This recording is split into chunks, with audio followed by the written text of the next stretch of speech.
tal chicos? ¿Cómo están? Pues el día de hoy nuevamente estamos con ustedes para poder realizar la tercera sesión del curso de anatomía, ¿no? El tercer tema justo en este subgrupo de temas que es el histología, ¿no? ¿Sí? Bien, el día de hoy nos toca hablar al detalle del tejido conjuntivo. Nosotros ya habíamos tenido una noción cuando hablamos sobre la introducción al curso, ¿no? Los primeros temas, ahí mencionamos conjuntivo, muscular, nervioso, pero hoy veremos claramente qué es lo que pasa con el tejido conjuntivo, sus funciones, sus características, ¿de acuerdo? Y precisamente por eso último vamos a empezar, por las características. No se olviden, siempre tenemos que tener una idea general del tema, ¿de acuerdo? Y si recordarán, en la primera clase les mencioné que cuando hablemos de tejido conjuntivo o se les mencione esa frase que significa tejido conjuntivo o la frase tejido conjuntivo, a nosotros se nos tiene que venir a la mente ¿qué cosa? Las palabras sostén y relleno. Y vamos a ver precisamente el por qué es que este tejido tiene tanta relación con esas palabras, ¿no? Sostén y relleno. Empecemos. ¿Cuáles son las características del tejido conjuntivo? Para esto nosotros tenemos que recordar una ley general que habíamos descubierto en el tejido epitelial, ¿no? La relación inversa que existía entre células y sustancia intercelular, ¿sí? ¿Qué pasa cuando las células eran abundantes? En el caso del tejido epitelial, la sustancia intercelular disminuye, ¿de acuerdo? Pero ¿qué pasará en el tejido conjuntivo? Las células van a disminuir. Entonces, por consecuencia, ¿qué pasará con la sustancia intercelular? Será abundante. ¿Sí? Entonces, vamos enumerando. Primera característica, presenta escasas células, ¿ya? Son pocas, pero son muy variadas, son muy diversas. Tienen muchos tipos de células estos tejidos conjuntivos, ¿de acuerdo? ¿Qué más? La sustancia intercelular es abundante. Es lógico, va a haber más espacio entre las células y por consiguiente en ese espacio vamos a poder rellenarle sustancia intercelular y ¿qué más? Vamos a poder colocarle vasos sanguíneos y esa sería la tercera característica, ¿no? Vasos sanguíneos y vasos linfáticos, ¿de acuerdo? La vascularización. ¿Sí? Esa va a ser una característica fundamental del tejido conjuntivo. ¿Por qué? Porque nuestro tejido epitelial se aprovecha precisamente de una porción del tejido conjuntivo que está por debajo para poder nutrirse a través de difusión. ¿Sí? Ese pedazo de tejido conectivo es el corium. Ya hay que recordar. ¿Listo? Entonces, presenta escasas células, pero diversas, abundante sustancia intercelular, presenta vasos sanguíneos y vasos linfáticos, quiere decir que es vascularizado. ¿Y qué más? Es inervado. Y en relación a su origen embriológico, deriva del mesodermo, excepto una celulita por allí, que es la microglia. Se dice que la microglia deriva del ectodermo, ¿de acuerdo? La microglia deriva del ectodermo. Ya veremos qué cosa hace la microglia, por qué es tan especial. Lo que sigue en el tejido conjuntivo es saber qué cosa es lo que componen a dicho tejido. ¿Sí? Componentes son clásicos que ya habíamos mencionado antes, ¿no? Que involucran a las células, ¿de acuerdo? A las células y a la sustancia intercelular. Ahí he tratado de esquematizar una porción de tejido conjuntivo, ¿ya? En esa porción de tejido conjuntivo nosotros podemos representar claramente algunas células, ¿sí? Que ya vamos a ver cuáles son más adelante, y entre ellas abundante espacio que está relleno de esa sustancia verde. Por ahí aparecen unas líneas, ¿sí? Que ya veremos qué cosas son, ¿ya? Entonces, a ver, vamos por aquí entrando ya a lo que vendría a ser los componentes. En el caso de las células, ¿sí? En el caso de las células del tejido conjuntivo, vamos a tener dos grupos de células. Células fijas, ¿sí? Células fijas o también llamadas células residentes y las células móviles. también llamadas células libres, células errantes, ¿ya? Y a nivel de la sustancia intercelular, vamos a poder apreciar que se compone por dos cosas, ¿sí? Una es la sustancia amorfa y otras son las fibras. ¿De acuerdo? Una es la sustancia amorfa y otras son las fibras. Entonces, miren, los componentes así generales de un tejido conjuntivo, cualquiera de los que vienen en adelante, van a ser las células y la sustancia intercelular. ¿De acuerdo? Células y sustancia intercelular. Dentro de las células nosotros vamos a encontrar las células fijas y las células móviles. ¿Ya? Dos grupos de células. Las dos se juntan y forman todas las células de tejido conjuntivo. Y en la sustancia intercelular, esto tiene dos componentes, la sustancia amorfa y las fibras. ¿Listo? Ya veremos al detalle cada una de ellas. Entonces, vamos entrando nosotros al estudio del componente celular, ¿sí? Y precisamente vamos a iniciar por las células fijas o células residentes. ¿Cómo catalogar a una célula fija o una célula residente? ¿Ya? La literatura nos menciona que una célula fija o residente es aquella que ha nacido en el tejido, ha crecido en el tejido, cumple su función en el tejido y ahí se muere, ¿sí? Obviamente también pasa por por la etapa de la reproducción, ¿ya? Entonces, nace, crece, se reproduce, funciona y muere en el mismo tejido, ¿sí? Por ejemplo, háganse la idea, estoy aquí en el salón, yo nací y aquí estoy dictando clase y aquí me muero, ¿ya? No sé si aquí me reproduzco, pero al menos de que cumplo mi función en el tejido es lo importante, ¿ya? He nacido y he cumplido mi función aquí, entonces me catalogo como una célula residente, una célula fija. ¿De acuerdo?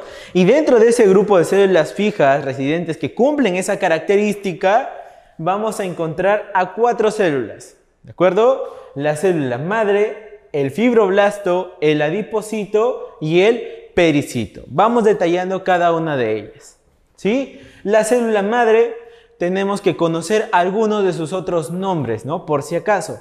Tenemos que también se puede denominar como stem cell o como célula mesenquimática, ¿ya? ¿Qué es una stem cell, una célula mesenquimática, una célula madre? Pues es una célula, ¿sí?, que tiene forma estrellada, ¿sí? ¿Y qué hace esta célula madre? Precisamente por el nombre, célula madre, ¿sí? Es una célula que está indiferenciada. ¿Qué significa indiferenciada, profesor? Es cuando la célula, si tú la pones en cualquier tejido, no se parece a ninguna de las otras células, porque no se diferencian, ¿no? Entonces, ¿qué es el proceso de diferenciación en la célula? Es cuando la célula ha decidido cumplir una función específica, entonces se diferencia de las demás. Esa es una diferenciación, por ejemplo, ¿no? Por ejemplo, yo decido ser una neurona, yo soy una célula madre, decido ser una neurona, entonces ya no me voy a parecer a las demás células madre ni a las otras. Me voy a diferenciar en una neurona para una función especializada. ¿De acuerdo? Esa es la diferenciación.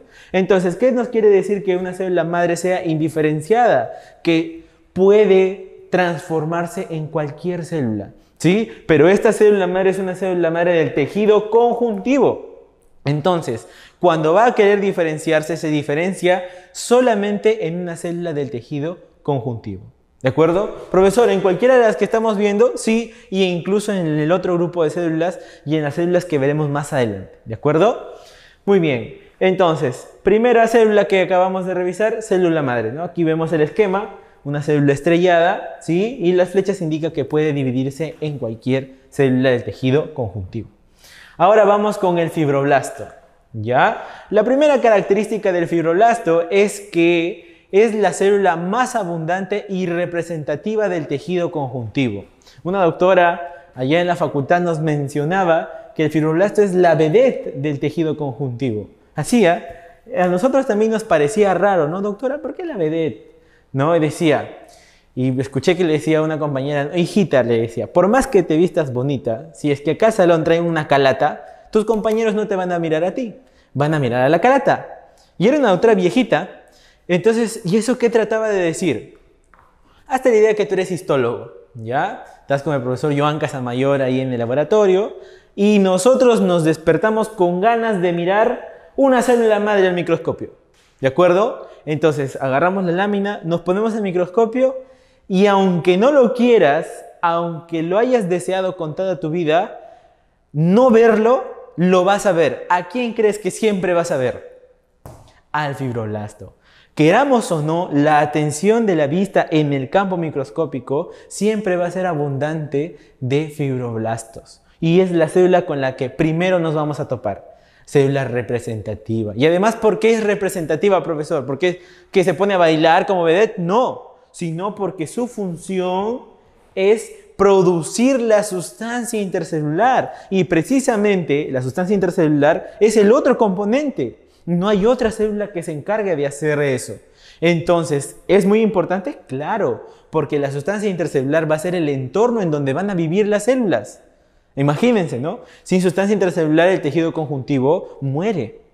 ¿Ya? Entonces, este fibroblasto se transforma, debido a su función, en una célula representativa. Y menos mal es abundante, pues para producir mucha matriz y que se mantenga. ¿De acuerdo? Tiene forma alargada y fusiforme, ¿no? Una forma fusiforme quiere decir alargada, ¿no? Es una relación de sinonimia, ¿de acuerdo? Ahora, existe un estadio transitorio. ¿Qué quiere decir transitorio? Que, por ejemplo, una etapa transitoria de nosotros es el dormir, ¿sí? Nosotros estamos funcionales todo el día, ¿no? Y durante la noche dormimos y luego nos despertamos al siguiente día y estamos en ese constante cambio, ¿sí? Entonces, lo mismo pasa con el fibroblasto. Cuando el fibroblasto ha producido matriz y ve que ya no es necesario producir más, se transforma, ¿sí? Y se achica, transformándose en el fibrocito, ¿de acuerdo? Entonces, aquí vamos a tener al fibroblasto, ¿sí? Es una célula grande, fusiforme, joven, ¿ya? ¿Por qué joven, profesor? Porque el sufijo blasto, ¿sí? Significa célula joven activa, mientras que el fibrocito tiene el sufijo precisamente cito, ¿sí? Y ese sufijo cito hace referencia a que es una célula madura, inactiva. ¿Listo? Entonces por aquí vamos a tener al fibrocito. Profesor, ¿y en qué momentos ese fibrocito se transforma otra vez en fibroblasto? Por ejemplo, hazte la idea que en este momento en tu cuerpo ya hay algunos fibroblastos que están siendo fibrocitos. ¿Ya? Ojo, no es que el fibroblasto diga, ya, el fibroblasto vive 100 años y 30 años de vida lo tiene como fibroblasto y los 70 años restantes como fibrocitos. No. Fibroblasto es siempre. Solo que, por ejemplo, justo ahí va el ejemplo, ¿no? Ya predeterminó de producir su matriz el fibroblasto. ¿Ya? Entonces, ¿qué hace? Dice, ya, todo está tranquilo aquí. Ya no es necesario que yo siga produciendo matriz. Así que mejor me inactivo. Me achico. Es como que se encoge para dormir el fibroblasto. ¿Listo? Y se transformó en fibrocito. Pero de pronto tú estás ahí, el fibroblasto acaba de transformarse en fibrocito y tú te cortas, te haces una herida. Ahora, has lesionado tanto tejido epitelial y tejido conjuntivo. Entonces, ¿qué hace el fibroblasto? Dice, otra vez, este humano que no se cuida. Se activa nuevamente y se transforma en fibroblasto.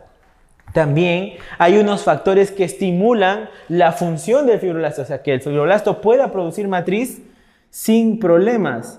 Uno de ellos que son favorables, por ejemplo, es la vitamina C. ¿Sí? Otro es el zinc, por ejemplo. ¿Ya? La vitamina C actúa como un estimulante, un cofactor de una enzima del fibroblasto, ¿Qué es una enzima? Una sustancia que va a permitir la producción de fibras colágenas. Las fibras colágenas son componentes de la sustancia intercelular, ¿sí?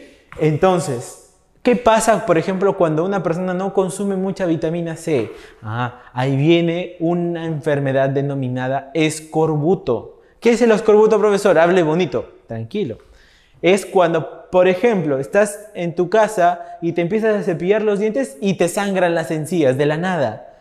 Pucha, y tú dices, ¿y ahora qué pasó? Tal vez me rasqué muy fuerte. No, sino que tus encías están débiles debido a la deficiencia de colágeno, que es una consecuencia de la deficiencia de vitamina C.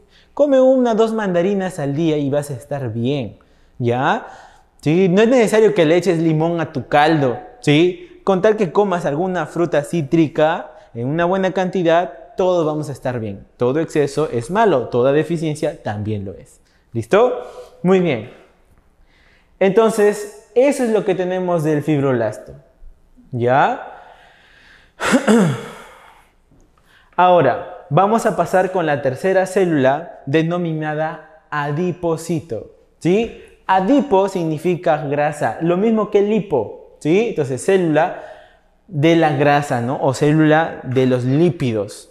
¿Ya? Si bien es cierto aquí el sufijo cito tiene la definición de inmaduro, aquí, perdón, de maduro, de viejo, de inactivo, aquí más hace referencia al significado original, que es de célula, ¿no? Célula de la grasa, ¿sí? Aquí sí es fibroblasto, inactivo, maduro, viejo, pero aquí es célula nada más, ¿de acuerdo? Este adipocito lo que va a hacer es almacenar y sintetizar algunos lípidos, como por ejemplo colesterol y triglicéridos. ¿Qué es el colesterol, profesor? Es un lípido, por ejemplo, de la membrana celular que permite que se lleven a cabo funciones. También se puede utilizar en el cuerpo humano para producir hormonas, ¿ya? Y los triglicéridos suelen ser lípidos cuyos componentes, como por ejemplo los ácidos grasos, se utilizan para producir energía. Entonces, ¿es bueno que hayan adipocitos? Claro que sí, es bueno que hayan adipocitos. Lo malo es el exceso de adipocitos, ¿sí? Cuando hay adipocitos en exceso, se forma lo que vendría a ser el tejido adiposo en tu abdomen, por ejemplo, ¿no? Lo que tú conoces como tu lonjita, tu rollito, ¿sí? Entonces, lo que tienes que hacer es equilibrar tus alimentos y pensar en que tus adipocitos están almacenando dichos lípidos, ¿ya? Ahora, cosas que tenemos que saber de este adipocito, ¿sí? Este adipocito tiene, vendría a ser su núcleo, miren, este es un núcleo. ¿Ya? Para que lo conozcan. Este es el núcleo del adipocito. ¿De acuerdo? Ahora, ¿qué pasa con ese núcleo? Pareciera que estuviera pegado hacia un costado, ¿no? Claro, lo que pasa es que cuando se prepara al microscopio el adipocito, el agua se mete al citoplasma, se mezcla con los lípidos y el adipocito se hincha. ¿Sí? Se hincha. ¿Cómo se hincha, profesor? ¿Qué cosa es lo que se hincha? Adentro vamos a observar nosotros a la gran gota lipídica. ¿Sí? Entonces, ¿qué es la gran gota lipídica? Justo ese es el almacén de lípidos. ¿Ya? Es el almacén de los lípidos. Entonces, ¿qué pasa con esos lípidos? Se hinchan tanto dentro de la célula que el núcleo termina siendo replegado hacia un costado. Es como que lo empujan y se va a la periferia. El núcleo es periférico. ¿De acuerdo? Entonces, estuvo ubicado el núcleo en su posición original, pero como la gota lipídica termina adquiriendo más espacio en el citoplasma, empuja al núcleo contra la membrana celular, ¿sí? Dando esta apariencia. Los antiguos histólogos mencionan que a esto se le denomina célula en anillo de sello. ¿Qué quiere decir eso, profesor? Ustedes, no sé si tal vez por Semana Santa o alguna vez han visto Ben-Hur o esas películas antiguas. Los reyes ponían para enviar sus cartas sellos con sus anillos, porque aquí estaba el sello, pues, ¿no? Entonces sellaban las cartas y se iban. Ah, ese es un anillo de sello. Ahora, esto también parece, dice, ¿por qué? Aquí estaría el sello y este sería el espacio donde meten el dedo, ¿no?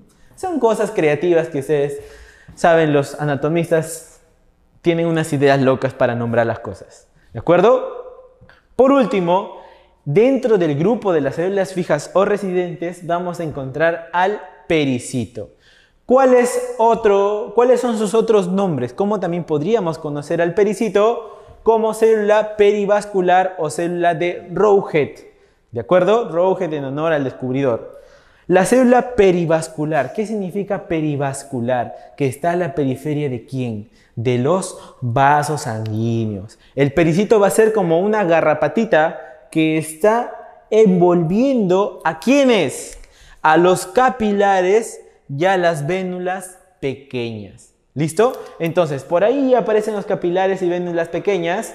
¿Y qué hace el pericito? Los abraza. ¿Cuál es la intención? ¿Cuál es la intención? Regular el calibre. Por ejemplo, acabamos de hacer ejercicios, ¿sí? Nuestros músculos necesitan más oxígeno. ¿Y dónde viene el oxígeno? En la sangre, claro. Entonces, si es que se necesita más oxígeno, va a necesitar más sangre. ¿Qué pasará con el vaso sanguíneo? ¿Se reducirá su calibre o se aumentará? Se aumenta. Entonces, ¿qué hace el pericito? Lo suelta un poco para que la sangre pase.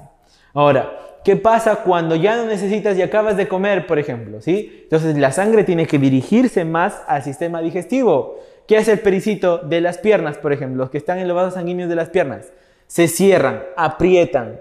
¿Para qué? Para que el flujo sanguíneo disminuya y pueda ser aprovechado en otras zonas. ¿Sí? Entonces, miren, este vendría a ser el pericito que está envolviendo al vaso sanguíneo, ¿no? Por aquí estaría circulando lo que es el flujo sanguíneo, ¿ya? El flujo sanguíneo, ¿sí? Entonces, hasta ahí, un repasito, ¿ya? El tejido conjuntivo tiene muchas características, entre ellas de que tiene pocas células, pero diversas, ¿sí? Miren, estamos viendo la diversidad de las células y abundante sustancia intercelular, ¿de acuerdo? Dentro de las células nosotros vamos a encontrar dos grandes grupos, las células fijas y las células residentes. Dentro de las células fijas vamos a encontrar la célula madre, al fibroblasto, al adipocito y al pericito.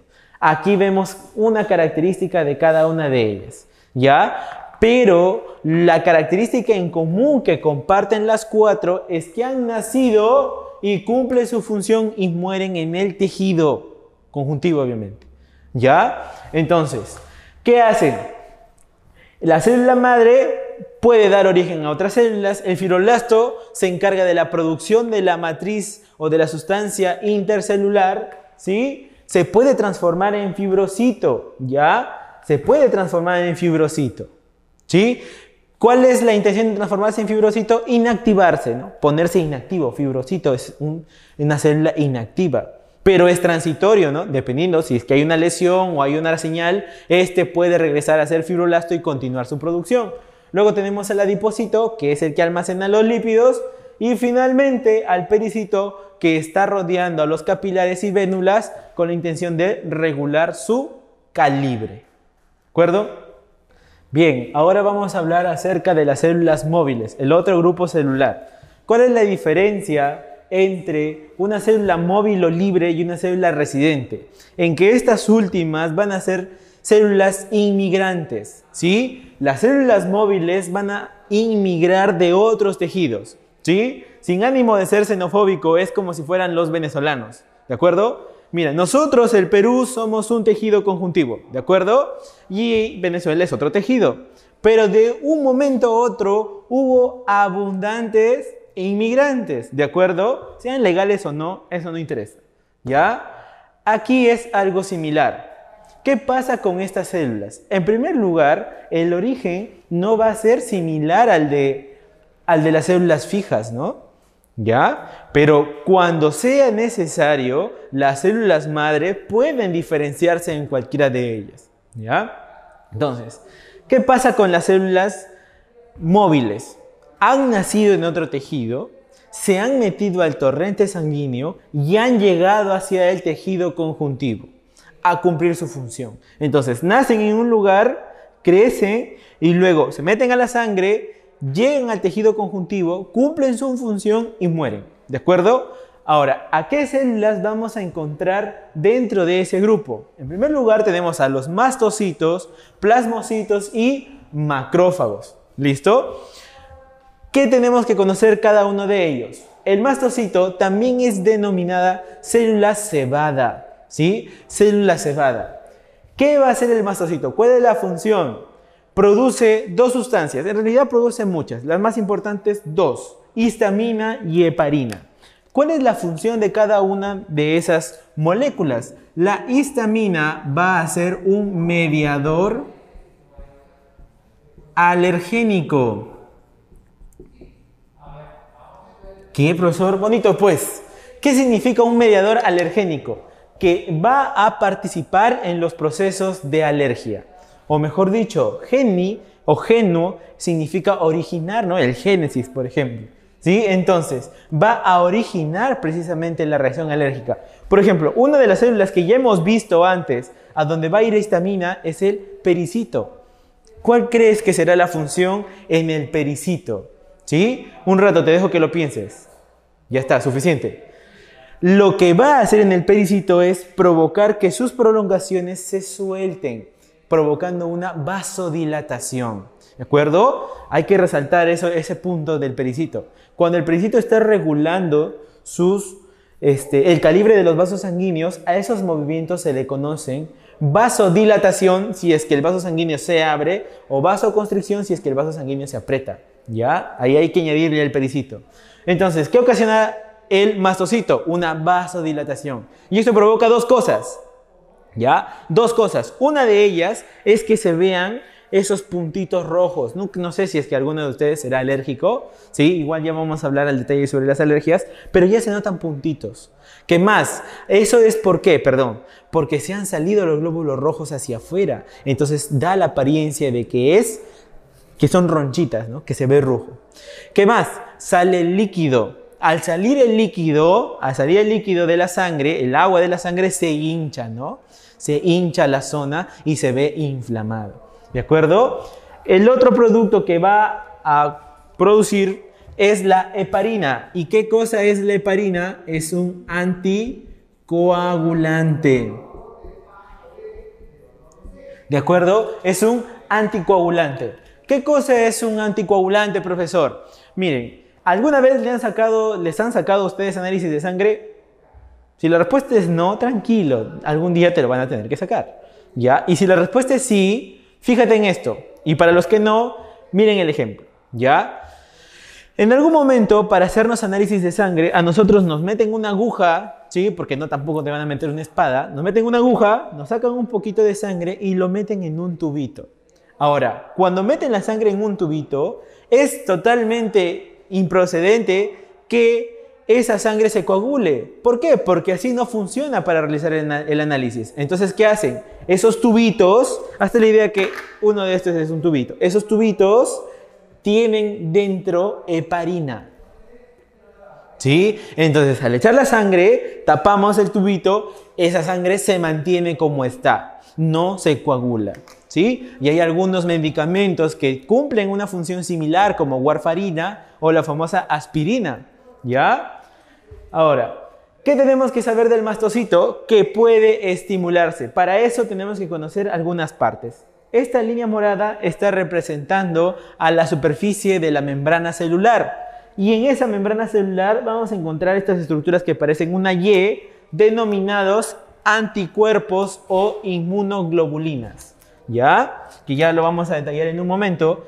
Lo que tenemos que saber de esta, que es la inmunoglobulina E, ¿sí? IgE significa inmunoglobulina E, ¿de acuerdo? Esa inmunoglobulina E es como si fuera tu enamorada la sensible, ¿ya? Que en algún momento tú le vas a decir o le vas a hacer algo y ya se pone así a reaccionar como loca, ¿ya? Igualito es el mastocito. ¿Qué pasa? Va a llegar una sustancia que se va a unir a esa inmunoglobulina E. ¿Cómo se va a conocer esa sustancia? Como alergeno. ¿Ya? Como alergeno. Por ejemplo, el polen.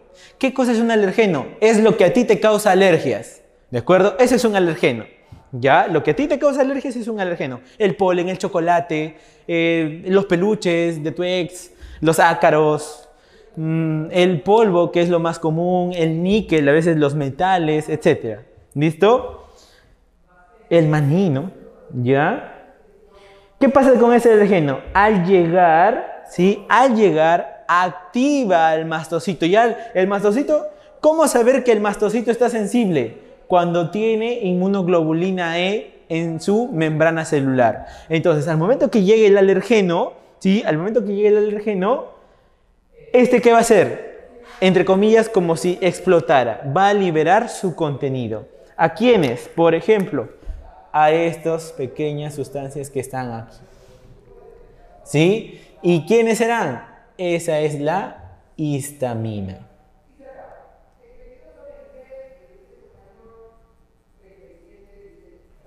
Esa es la histamina.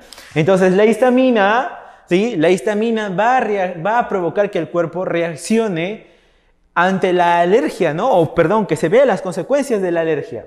Pero ¿qué pasa cuando se sobreestimula el mastocito? ¿Sí? A eso se le denomina shock anafiláctico. ¿Qué es un shock anafiláctico? Es una reacción de alergia exagerada, ¿no? Seguramente han visto en películas o quizás han vivido eso de que se están ahogando, de que empiezan a temblar, de que les sale roncha por todo el cuerpo, se les hincha la garganta, se les hincha los labios, se les hincha los lóbulos de la oreja. Entonces, eso es parte del shock anafiláctico. Shock, ¿no? No show, es shock anafiláctico. ¿Listo? Entonces, puede ser posible, claro, ¿por qué no? ¿No? Hay pacientes que llegan de emergencia al hospital nada más porque comieron algo a lo que no sabían que eran alérgicos. Cuando tú tienes un shock anafiláctico, tu vida vale un sol. ¿De acuerdo? ¿Cómo así, no, profesor? Muy brusco es usted. Tranquilo. ¿Qué significa que tu vida valga un sol? En el momento del shock anafiláctico, lo único que te puede salvar es que grandes cantidades netas de adrenalina ingresen y contrarresten el proceso. ¿Sí? Entonces, 50 céntimos vale la ampolla, el liquidito de adrenalina, y 50 céntimos vale la jeringa. Entonces, lo preparan, te lo ponen y llegas a emergencia. ¿En cuánto tiempo te mata el shock anafiláctico? 3 minutos. Hasta 5 ya si es que eres fortachón. ¿Ya? Si es que has nadado y nunca has fumado. ¿Ya? Entonces, ¿por qué? ¿Y por qué no? Porque nada más el cuerpo humano puede resistir 5 minutos sin oxígeno. ¿Sí? Si te ha cerrado la garganta, entonces no estás metiendo oxígeno, más que te desesperas, lo cierras peor y te ahogas.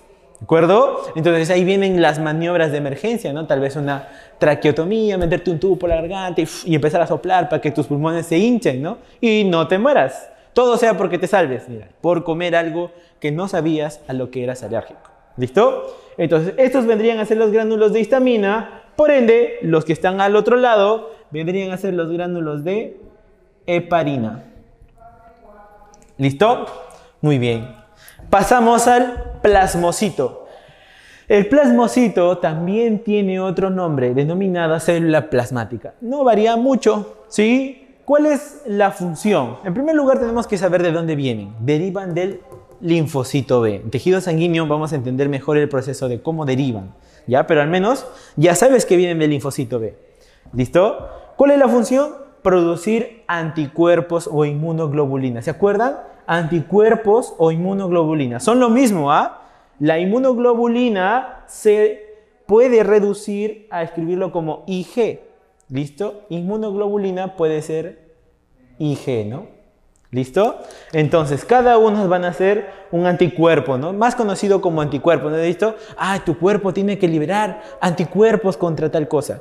¿Qué es un anticuerpo? Es una proteína que va a destruir a algo extraño al cuerpo humano. Por ejemplo, una bacteria. Por ejemplo, el virus, ¿ya?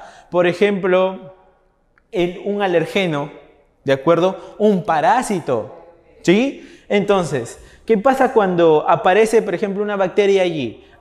Entonces viene el anticuerpo, se une y lo lleva camino a la muerte. ¿Sí? Suficiente con que sepas eso. ¿Ya? Entonces, este plasmocito ayuda a la defensa del cuerpo humano, ¿ya? Con su producción de anticuerpos. Entonces nosotros aquí podríamos ver a las inmunoglobulinas, ¿sí? O anticuerpos, ¿ya? Ahora, ¿qué pasa cuando estos se producen y se quedan almacenados defectuosos en el citoplasma? Mira, a eso se denominan cuerpos de Russell, ¿sí? Cuerpos de Russell. ¿Qué más tenemos que saber de este plasmocito? Su núcleo, si te fijas, no está en el centro, está al costado, pero tampoco está a la periferia como el del adipocito, solamente está hacia un costado. ¿A eso qué se le denomina? Núcleo excéntrico, ¿sí? A esto se le denomina núcleo excéntrico. ¿Por qué núcleo excéntrico? Porque no está al centro. Suficiente con eso. ¿Sí? Está a un costadito del centro. Este es el centro, a un costadito. ¿Ya? ¿Y qué más tenemos que saber? Miren, dicen los histólogos que ese núcleo tiene forma de rueda de carreta. Rueda de carreta. ¿Qué pasa con por qué adquiere esa forma de rueda de carreta, profesor? Ah, porque el ADN, el material genético dentro de esta célula, se condensa y se pega hacia los costados, ¿sí? Estos anaranjados, esos cúmulos anaranjados sería el ADN, y los espacios en blanco sería el espacio libre que queda pues porque ya se separó el ADN. ¿Listo?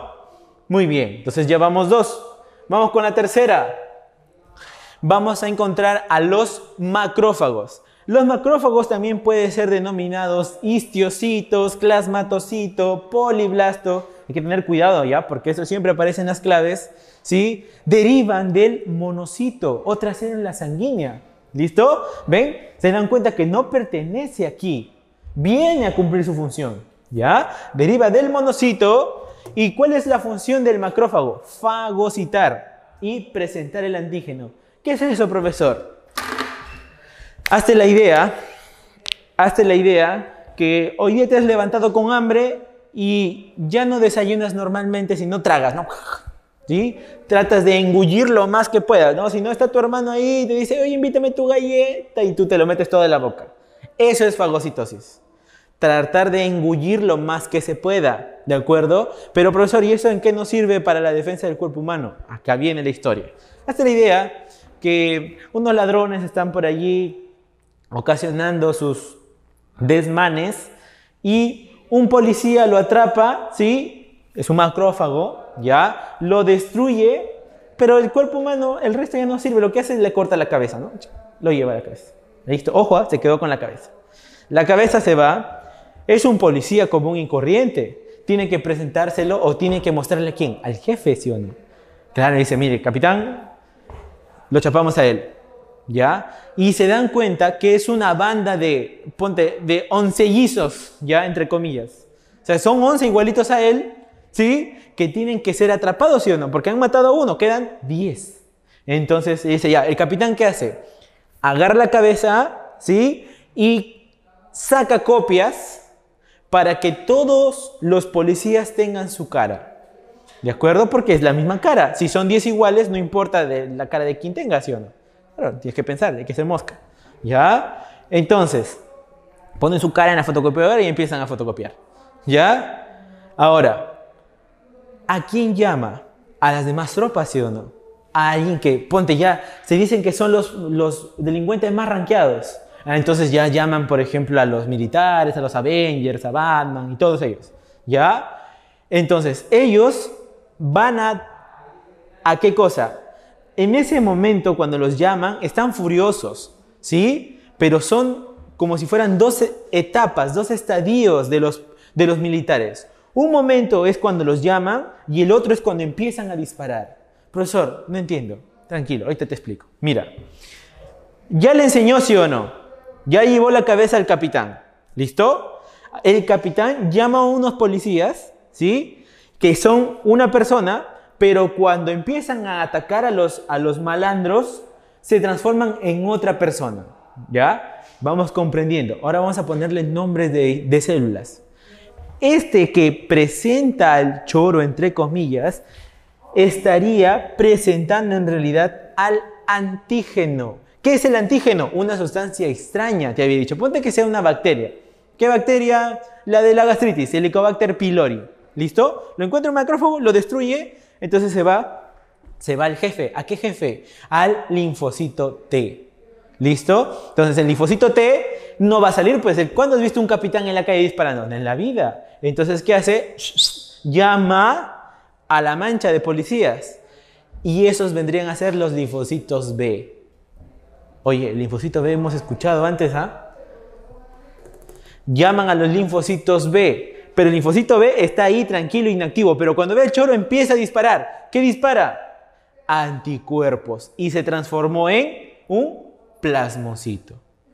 ¿De acuerdo? Entonces, eso es como si fuera una historia, ¿ya? En tejido sanguíneo vamos a ver incluso el preludio de la historia. ¿Cómo llega el macrófago a ese lugar? ¿Sí? Aguarda, ten paciencia, pequeño saltamonte, ¿ya? Ahora, ¿qué más tenemos que saber del macrófago? La forma que tiene es irregular, ¿sí? Allí he dibujado yo esa forma mundialmente establecida, pero puedo haber sacado las prolongaciones por otro lado. ¿Listo? Entonces, ¿cómo se llaman esas prolongaciones? Las más gruesas, sí, esta es la idea que es como si fuera mi brazo, y de mi brazo salen pequeños deditos, ¿ya? Las más gruesas se denominan pseudópodos, ¿sí? Y las más pequeñitas se denominan lamelipodios. ¿Para qué sirven eso, profesor? Para fagocitar al antígeno. Mira, por ejemplo, aquí puede haber estado metida una bacteria. Entonces ya la empieza a fagocitar, la destruye con la intención de llevar y presentar el antígeno al linfocito T. ¿De acuerdo?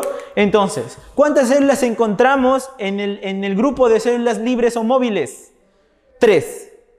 ¿Sí? 3 que hemos estudiado, pero hay un grupo del cual todavía no hemos mencionado. ¿Y cuál es el octavo grupo, profesor? ¿O cuáles son los otros grupos de células? Los leucocitos o los glóbulos blancos. ¿Listo? Entonces, los glóbulos blancos abarcan neutrófilos, basófilos, eosinófilos, monocitos y linfocitos, que era lo que mencionábamos. Pero no se detallan aquí porque se detallan más adelante en tejido sanguíneo. ¿De acuerdo? Entonces, ¿cuántas células estaban en las células fijas o residentes? ¿Ya? Entonces, empieza a responder estas preguntas junto conmigo. ¿Ya? ¿Cuántas células había en las células fijas o residentes? 4. ¿De acuerdo? ¿Cuáles eran? Célula madre. No te escucho. Fibroblasto, adipocito, pericito.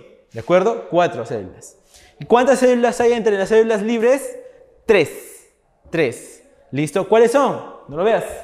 Mastocito, plasmocito y macrófago. ¿De acuerdo? Ahora nosotros vamos a estudiar algo más acerca de los macrófagos. ¿Listo? Bien. Entonces, lo que íbamos a revisar acerca de los macrófagos es el sistema mononuclear fagocítico. ¿Qué cosa es el sistema mononuclear fagocítico? No es nada más que nombres especiales que reciben los macrófagos cuando viajan hacia tejidos específicos, ¿sí? No hay que olvidar que el macrófago es una célula libre. Entonces, su precursor, que es el monocito, ¿sí? El monocito está viajando por la sangre y cuando recibe una señal de alguno de estos órganos, se mete a dicho tejido y cambia de nombre, ¿sí? Cambia de nombre a macrófago, es cierto, ¿ya? Pero este macrófago va a tener un nombre especial. ¿En honor a qué? En honor a sus descubridores, en honor a algo en especial que se relacione con el tejido en el que va a cumplir su función. ¿Listo? Entonces, así tenemos nosotros que el macrófago del hueso recibe el nombre de osteoclasto.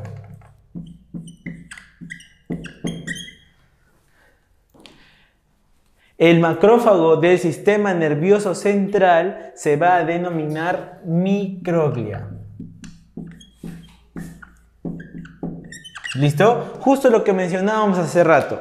Bueno, o al inicio del tema, ¿no? La microglia es la única célula que exceptúa su origen en el mesodermo, ¿sí? Y proviene del ectodermo. ¿Por qué? Porque se acordarán por la introducción al curso que el sistema nervioso central o el tejido nervioso tiene origen en el ectodermo o en el neuroectodermo, lo habíamos mencionado. El macrófago del hígado se va a denominar célula de Kupffer. Célula de Kupffer, ¿sí? Es un nombre alemán, un apellido alemán, y aquel que sepa alemán lo pronuncia bien. ¿Listo? Piel, tenemos la célula de Langerhans. ¿Listo? La célula de Langerhans. El macrófago del pulmón se va a denominar la célula del polvo. Ya, cuidado, ¿ah? Por ahí he tenido algunos alumnitos que me decían la célula en polvo, profesor. No, ¿ah? Alto. La célula del polvo. ¿Listo? En la articulación sinovial se va a parecer mucho a tu amiga. ¿Sí? Se va a denominar sinoviocito. ¿Listo? Y por último, en la placenta, el macrófago recibe el nombre de célula de Hofbauer. ¿Listo? Entonces, todos esos nombres del sistema mononuclear fagocítico nada más son algunas otras, entre comillas, personalidades que va a adquirir el monocito cuando esté en alguno de esos órganos. ¿De acuerdo? Muy bien. Con esto nosotros hemos terminado todo lo que es el componente celular. Células residentes, células libres. Ahora nos toca hablar sobre el otro componente del tejido conjuntivo, que es la sustancia intercelular, también conocida como matriz extracelular. ¿Listo? ¿Qué vamos a encontrar en esa sustancia intercelular? Dos componentes, ¿sí? Una es la sustancia amorfa y otra son las fibras. Entonces, vamos a empezar nosotros por la sustancia amorfa. ¿Cuáles son las estructuras, las moléculas, las proteínas o algo que esté? ¿Qué sustancias químicas están metidas en la sustancia amorfa? En la sustancia amorfa vamos a encontrar en primer lugar a unos pequeños bracitos denominados glucosa aminoglicanos. ¿Sí? Glucosaminoglicanos, que se pueden abreviar solamente con la terminación GAG, glucosaminoglicanos. ¿Sí? Precisamente por el nombre podemos deducir cuáles son sus componentes, ¿no? Glucosaminoglicanos, ¿no? Dos glúcidos, un aminoácido en el medio o un radical aminoácido, ¿no? ¿Ya? Esos glucosaminoglicanos van a ser de dos tipos. Unos van a ser sulfatados y otros no sulfatados. ¿Listo? Entonces, vamos a enumerar. ¿Cuántos glucosaminoglicanos vamos a encontrar? 6. ¿Listo? 6. ¿Cuáles son? Empezamos. Condroitin sulfato. ¿Será o no será sulfatado ese? Hay que darte tiempo para pensarlo. ¿Ya? Este de acá. Queratan sulfato, que también acompaña a condroitin dentro del grupo de los sulfatados, ¿sí? También vamos a tener al dermatan sulfato,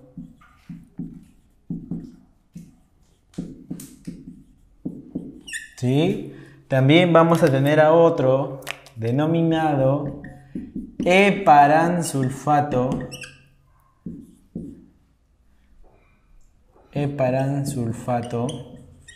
¿sí? A otro más, tal vez con un nombre más pequeño, más fácil, la heparina, ¿sí? La heparina, ¿listo?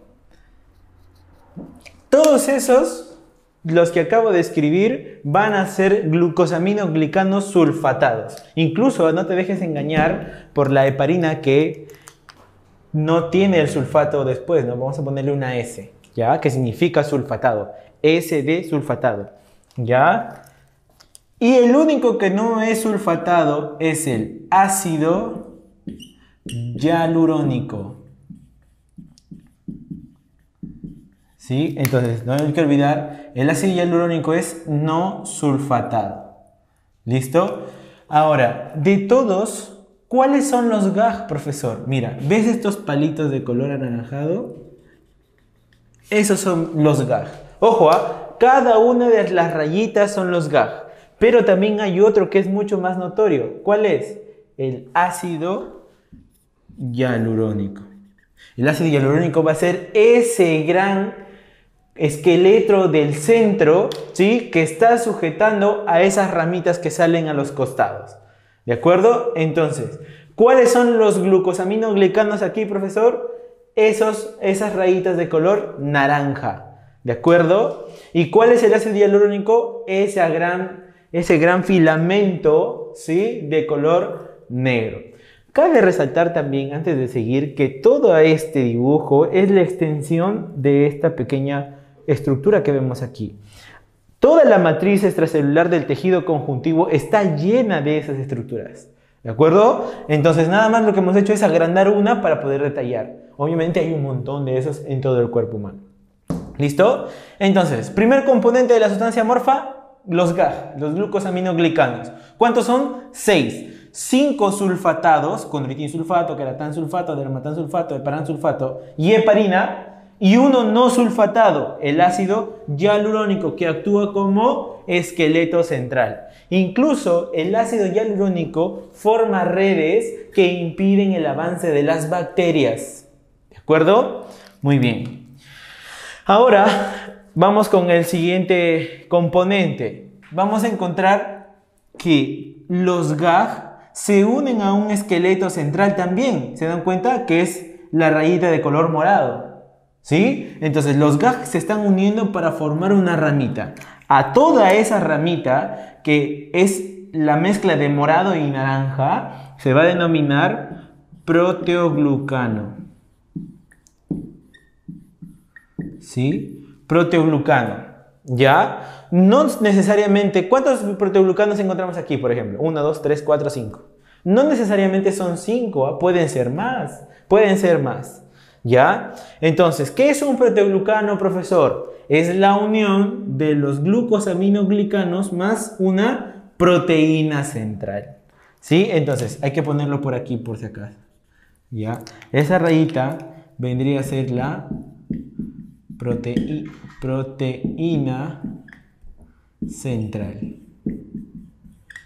¿De acuerdo? Una proteína central. Y cada una de esas rayitas vendría a ser el GAG. Entonces, ¿qué cosa es un proteoglucano? Juntar GAG más la proteína central y crear una ramita. Ahora, fíjense bien, cada uno de esos proteoglucanos está que se pega ¿a quién? Al ácido hialurónico, mediante estas pequeñas estructuras que funcionan como si fuera un limpiatipo, permiten adherencia. ¿Sí? Y precisamente su nombre va por ahí. Se le denominan glucoproteínas de adherencia.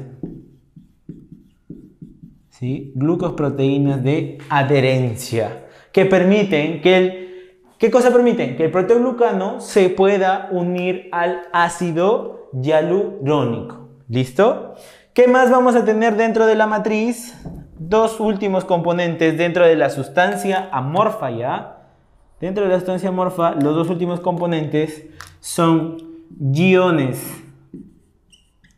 ¿sí? Y agua, ¿ya? Iones y agua. Y todo eso, los iones y el agua junto a lo demás, le van a dar una consistencia gelatinosa a la sustancia amorfa. Ustedes imagínense cuando su mamá prepara gelatina, ¿sí? Y ustedes chancan la gelatina, no queda como una pastita, ¿sí? Cuando parten la gelatina la intentan deshacer, ¿ya? Así se ve la sustancia amorfa. ¿Qué pasa? Cuando preparan los glucosaminoglicanos o cuando se forman los glucosaminoglicanos, terminan poseyendo una carga negativa, ¿ya? Una carga negativa. Esa carga negativa va a traer a iones como el sodio, por ejemplo, ¿sí? Y ustedes ya estudiarán en bioelementos, tal vez en biología, que el sodio y el agua tienen una relación tóxica.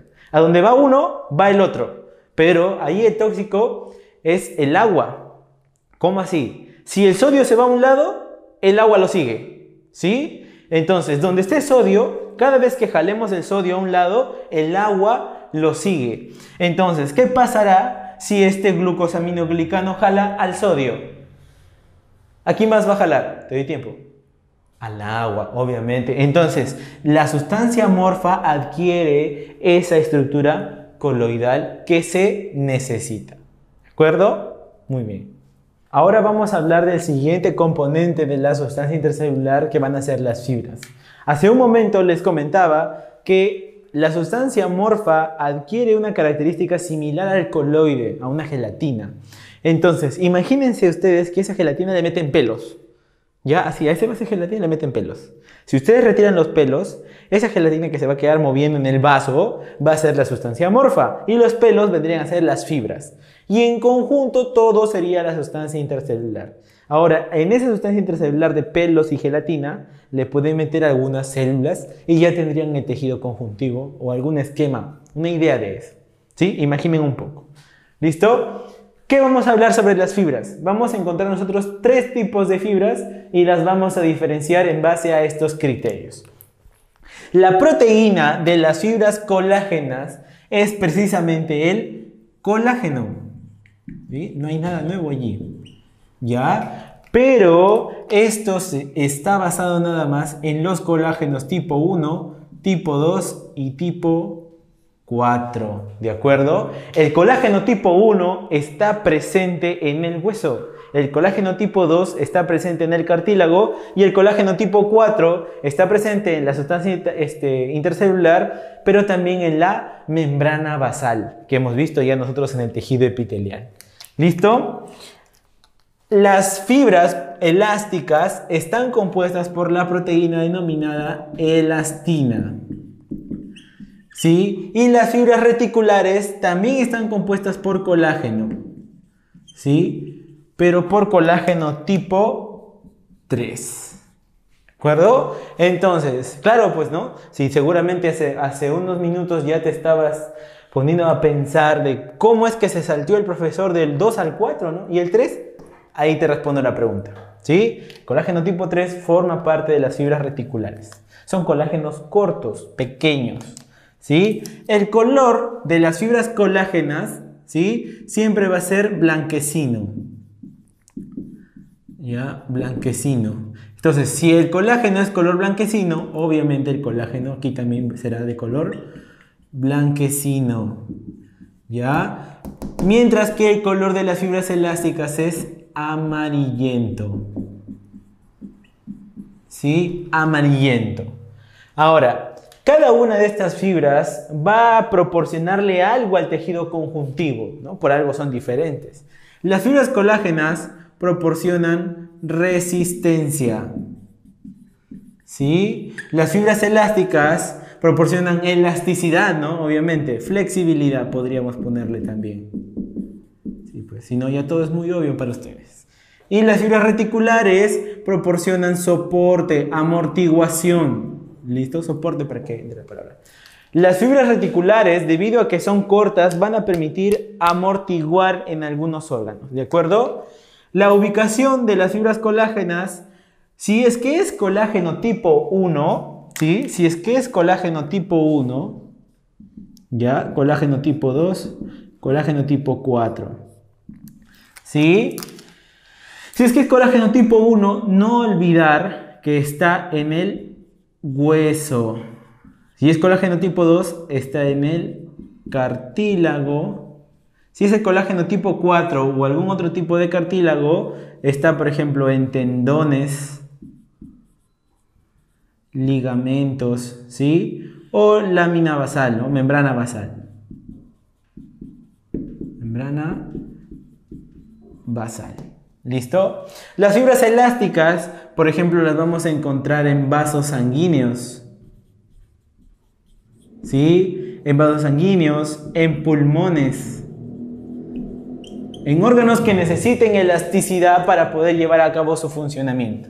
¿Sí? Las fibras reticulares las vamos a encontrar en órganos compactos, como por ejemplo el vaso. ¿Sí? El vaso. ¿Dónde más vamos a encontrar fibras reticulares? En cápsulas? ¿Sí? En cápsulas. ¿De acuerdo? Entonces, con eso hemos terminado nosotros los componentes de tejido conjuntivo. ¿Cuántos componentes tiene el tejido conjuntivo? Dos. Células y sustancia intercelular. Las células son dos grupos. Células fijas, células móviles. En las fijas, célula madre, fibroblasto, adipocito, pericito. En las móviles, mastocito, plasmocito, macrófago y los leucocitos. No hay que olvidar, ¿ya? ¿Sí? En la sustancia intercelular vamos a encontrar la sustancia amorfa y a las fibras. En la sustancia amorfa hay glucosaminoglicanos, proteoglucanos, glucoproteínas, agua, iones. Y en las fibras, fibras colágenas, fibras elásticas, fibras reticulares. Muy bien. Ahora, este es el punto número 4.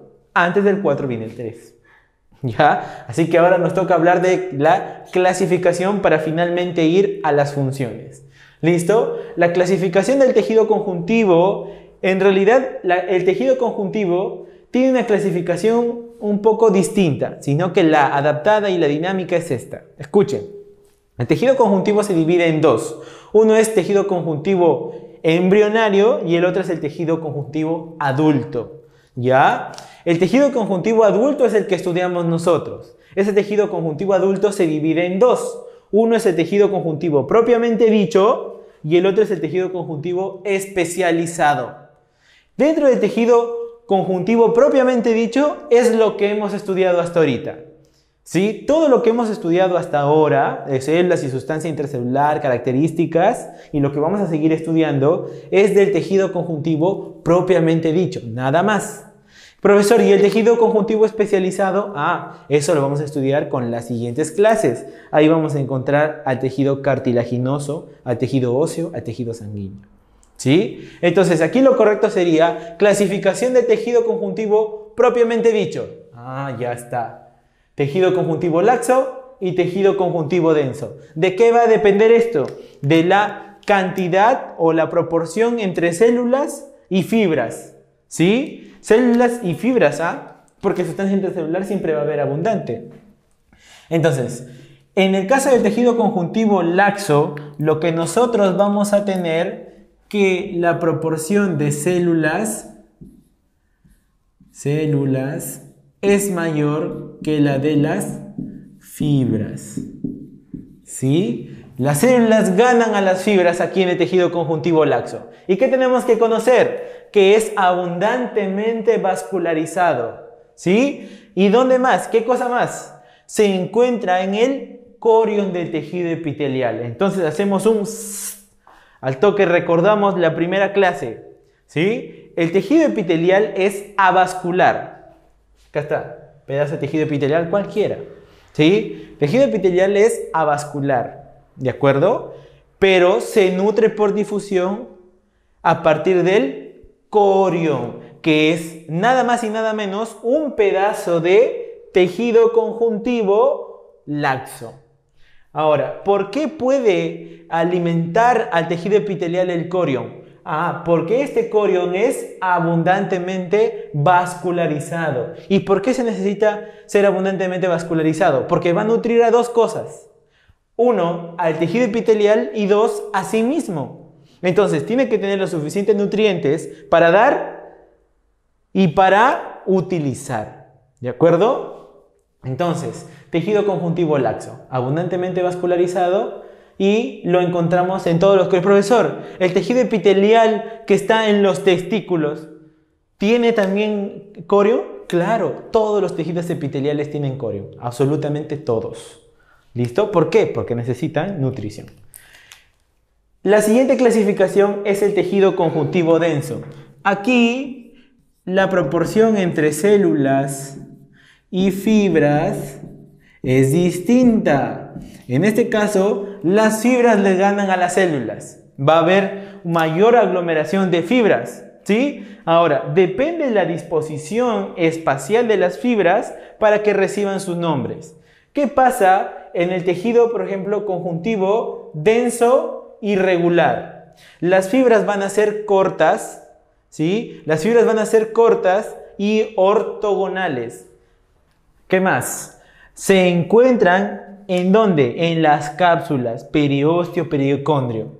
Oye, aquí hay que tomar en cuenta algo. Cápsulas, ¿Sí? Claro que sí, se relaciona. El tejido conjuntivo denso y regular se caracteriza por tener abundantes fibras reticulares. ¿Por qué? Porque precisamente la forma, ¿cómo es una disposición ortogonal, profesor? Quiere decir que están entre ellas perpendiculares. ¿Sí? Y es eso lo que hace que formen redes. Por ejemplo, en esa idea que está así. Bueno, mi mano no es tan grande para poder sujetar. ¿Ya? En distintas dimensiones,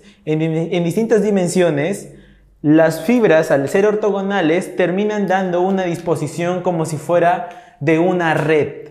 ¿Sí? De una red. Por eso se denominan reticulares. Viene de red. ¿Sí? Entonces, esa red permite que amortigüe. ¿Listo? Entonces, tejido conjuntivo denso y regular. Fibras en todas las direcciones cortas, ¿sí? Y ortogonales. Quiere decir que están perpendiculares entre sí. Ahora vamos con el tejido conjuntivo denso regular. Las fibras largas, las fibras ¿cómo son? Largas y paralelas. ¿Qué significa fibras largas y paralelas? Por ejemplo, el colágeno 4, el colágeno 1 se disponen en una sola dirección. ¿Sí? Entonces, esa sola dirección permite ¿qué cosa? Que puedan formarse los tendones, los ligamentos. ¿Listo? Entonces, esos tendones, para que puedan cumplir la función de fijar el músculo al hueso, porque para eso sirven los tendones, ¿no? Fijan el músculo al hueso, no necesitan ser reticulares. Imagínate que estén cortados. Al momento que uno jala y utiliza fuerza, se rompe el tendón. En cambio, estar todos en una sola dirección, al estar todos, tiene o mantiene mejor la fuerza. ¿De acuerdo? Y hace una función más eficaz. ¿Listo? Entonces, clasificación de tejido conjuntivo. Tejido conjuntivo laxo, tejido conjuntivo denso. El laxo tiene más células que fibras, el denso tiene más fibras que células. Y denso puede haber denso irregular, denso regular. Finalmente, ahora que hemos llevado todo el tejido conjuntivo, ya podemos entender sus funciones. ¿Sí? Mencionábamos al inicio que el tejido conjuntivo es sinónimo de sostén y relleno. ¿Sí? ¿Qué significa eso? Por ejemplo, el tejido conjuntivo denso y regular, con sus fibras reticulares, va a estar rellenando cualquier espacio. Hazte la idea que un día quieres crear un humano. Ya estás ahí creando tu humano, ya agarras tu barro, soplas y te sobró un hueco. Chale, ¿y ahora cómo lo rellenamos? Mete el tejido denso y regular. No hay pierde. ¿Listo? Te sobró un espacio denso y regular. ¿Listo? Porque siempre va a estar presente para sostener el relleno. ¿Y por qué, profesor, el denso y regular? Debido a la disposición. Entra como si fuera un bloque y puede sostener, ¿no? Y rellenar. ¿De acuerdo? Nutrición. El caso del corión, ¿sí? El corión permite la nutrición del tejido epitelial. ¿Sí? Y demás estructuras adyacentes, por ejemplo, en el caso del periósteo, pericondrio, que también tienen tejido conjuntivo, van a permitir la nutrición del hueso y del cartílago, respectivamente. Almacenamiento, ¿por qué, profesor? En los adipocitos, por ejemplo, que almacenan lípidos. ¿Listo? Protección y defensa, ¿sí? Por ejemplo, ante lesiones externas, ¿sí? Un golpe, ¿amortigua o no? Claro, soporte, resistencia. ¿Sí? Y defensa, te mencioné el ácido hialurónico, forma barreras contra las bacterias. Ahora, mientras va deteniendo las bacterias, vienen los leucocitos que forman parte de las células libres del tejido conjuntivo y atacan a la bacteria y han defendido. ¿De acuerdo? Entonces, con eso hemos terminado la teoría. Ahora vamos a pasar a desarrollar la práctica de clase. Listo, práctica de clase. 1. Es aquel que cumple una función de relleno entre los demás tejidos. Ya, pues de todas las claves, relleno, ¿quién es? El señor tejido conjuntivo. 2. Todas son células conjuntivas, excepto una. Fibrocito, eso no es conjuntiva. Claro, es el estadio transitorio del fibroblasto. El macrófago, sí, célula libre. Histiocito, es el otro nombre del macrófago, ¿no? Fibroblasto, eso no es. Claro, ahí la clave que no pertenece, o mejor dicho, el excepto, vendría a ser el astrocito, porque el astrocito pertenece al tejido nervioso, ya veremos más adelante. No corresponde al tejido conectivo. Carece de vasos sanguíneos, obviamente. Estábamos hablando de que es abundantemente vascularizado acá, por ejemplo, el laxo, ¿no? Pero al inicio en características también mencionamos que era vascularizado. ¿De acuerdo? Entonces, ¿cuál no corresponde? La letra B. 4. Son componentes del tejido conjuntivo excepto la E, ¿sí? Glías y miocitos. ¿Por qué? Porque las glías pertenecen al tejido nervioso y los miocitos al tejido muscular, totalmente diferentes al tejido conjuntivo. Tejido conectivo, ojo, el nombre conectivo y conjuntivo son lo mismo, ¿ya? Tejido conectivo es un conjunto de células caracterizada por: ¿posee sustancia intercelular abundante? Sí. ¿Gran capacidad reproductiva? Claro, tiene su célula madre. ¿Tiene origen mesodérmico? Obvio, profe. La D, ¿cumple funciones de sostén? No lo sé, tú dime. ¿Sí? La clave, la E, todas. 6. Los plasmocitos, ¿son formadores de anticuerpos? Claro, ¿te acuerdas? Células B, linfocitos B activos, liberan anticuerpos. ¿Son células presentes en cuadros inflamatorios? Claro que sí. Precisamente, la inflamación es uno de los mecanismos de defensa. ¿Por qué? La inflamación procede cuando el vaso sanguíneo, el capilar sanguíneo, gracias al pericito que lo suelta, se dilata y empieza a salir agua en el lugar y se te inflama. ¿Ya? ¿Y eso qué significa? Que allí está atacando los glóbulos blancos. ¿Listo? ¿Fagocitan cuerpos extraños? No. Los plasmocitos no fagocitan. ¿Qué fagocita? Macrófago, claro que sí. ¿Sintetizan la sustancia intercelular conjuntiva? No. ¿Quién sintetiza la sustancia intercelular? El fibroblasto. Clave enano. A y B. ¿Listo? 7. El tejido conjuntivo está constituido por fibras colágenas y elásticas, pero además posee unas células estrelladas denominadas... Hay dos células estrelladas en el tejido conjuntivo. Una es el fibroblasto y la otra es la célula madre. ¿Cuál aparece en la clave? Hay que chequear. Avión, fibroblasto. Son células embrionarias de origen mesodermal que tiene gran potencial de diferenciación. Algunas persisten en etapa adulta. ¿Quiénes son aquellas células que pueden diferenciarse en cualquiera? Las células madre, stem cell, células mesenquimales. 9. Son células capaces de fagocitar elementos extraños y son importantes en los procesos infecciosos. ¿Cuáles? Histocitos, macrófagos, poliblastos o plasmatocitos. Todos son el mismo nombre de una sola célula. La clave es la E. ¿Listo? Célula del tejido conjuntivo que posee gránulos de heparina e histamina. Ya, pues las alergias. El mastocito, sí, muy bien. No es parte de la sustancia fundamental amorfa del tejido conjuntivo. Mira, dice, no es parte de la sustancia. Para desarrollar a veces las preguntas aquí en la PRES, tienes que ser mosca para leer, ¿ya? Mira, siempre tenemos que ser observadores y hábiles, ¿sí? La inteligencia no se trata de saber mucho, se trata de saber lo suficiente y solucionar el problema rápido. Para eso tienes que ser hábil. ¿Ya? No es parte de la sustancia fundamental amorfa, ¿ya? Si te dicen que no es parte de la sustancia fundamental amorfa, te están diciendo que es parte de las fibras, ¿sí o no?